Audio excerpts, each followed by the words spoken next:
ನಾನು ಹೇಳೋದಂದ್ರೆ ಸಮಗ್ರ ತನಿಖೆ ಆಗಲಿ. ಜೊತೆಗೆ ನೂರಾರು ಹೆಣಗಳನ್ನು ಹೊರಟಿಟ್ಟಿದ್ದೀನಿ ಅಂತ 164 ಸ್ಟೇಟ್ಮೆಂಟ್ ಕೂಡ.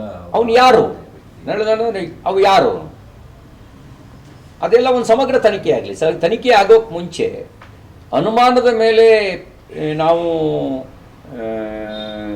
ಯಾರನ್ನೋ ಗಲ್ಲಿಗೇರ್ಸಕ್ಕೆ ಬರೋಲ್ವಲ್ಲ. ಸಮಗ್ರ ತನಿಖೆ ಆಗಬೇಕಲ್ಲ, ಸತ್ಯಾಸತ್ಯತೆ ಹೊರಗೆ ಬರಬೇಕಲ್ಲ. ಸತ್ಯಾಸತ್ಯತೆ ಹೊರಗೆ ಬರೋಕ್ಕೆ ಮುಂಚೆನೇ ಯಾರನ್ನೋ ಅಪರಾಧಿಯಾಗಿ ನಿಲ್ಸೋಕ್ಕಾಗಲ್ವಲ್ಲ.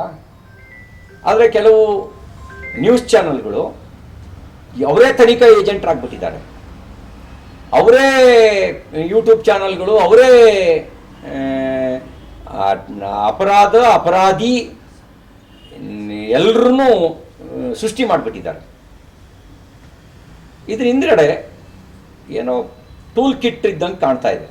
ಈ ರೀತಿಯ ಇನ್ನಷ್ಟು ವಿಡಿಯೋಗಳು ನಿಮಗೆ ಸಿಗಬೇಕೇ? ಹಾಗಾದ್ರೆ ಈಗಲೇ ನ್ಯೂಸ್ ಮಲ್ನಾಡ್ ಚಾನೆಲ್ನ ಸಬ್ಸ್ಕ್ರೈಬ್ ಆಗಿ, ಕೆಳಗಿರೋ ಸಬ್ಸ್ಕ್ರೈಬ್ ಬಟನ್ ಮೇಲೆ ಕ್ಲಿಕ್ ಮಾಡಿ ಉಚಿತವಾಗಿ ಸಬ್ಸ್ಕ್ರೈಬ್ ಆಗಿ.